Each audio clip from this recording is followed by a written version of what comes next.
21শে জুলাই মুখ্যমন্ত্রী মমতা ব্যানার্জির জনসভায় যোগ দেওয়ার প্রাক মুহূর্তেই মালদার মোথাবাড়িতে তৃণমূলের নেতাকর্মী সমর্থকদের নিয়ে বিশাল মিছিল করলেন রাজ্যের উত্তরবঙ্গ উন্নয়ন দপ্তরের রাষ্ট্রমন্ত্রী সাবিনা ইয়াসমিন। বৃহস্পতিবার বিকেলে মোথাবাড়ি হাই স্কুল মাঠ সংলগ্ন এলাকা থেকে এই মিছিল শুরু হয়। কয়েক কিলোমিটার পায়ে হেঁটে মন্ত্রীর নেতৃত্বে মিছিল শেষ হয় কালিয়াচকের চৌরঙ্গি মোড় এলাকায়। সামনে 21শে জুলাই আমাদের প্রোগ্রাম রয়েছে। 21শে জুলাই আমাদের আবেগ, লড়াইয়ের শক্তি এবং দিদির যে বার্তা দেন সেই বার্তা নিয়ে আমরা আগামী দিনে পথ চলার শক্তি পাই।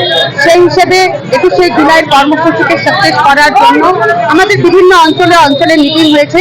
আজকে আমরা লাস্ট মোথাবাড়ি চৌরঙ্গিতে একটা পথযাত্রার মধ্য দিয়ে, মিছিলের মধ্য দিয়ে সাধারণ মানুষ এবং কর্মীদের কাছে আমরা 21শে জুলাইয়ের যে বার্তা সেটা তুলে ধরার চেষ্টা করেছি এবং 21শে জুলাইয়ের কর্মসূচি যেন সাফল্যমণ্ডিত হয় তার জন্য যে যেভাবে পারবে সেখানে যাওয়ার জন্য আপিল করেছি।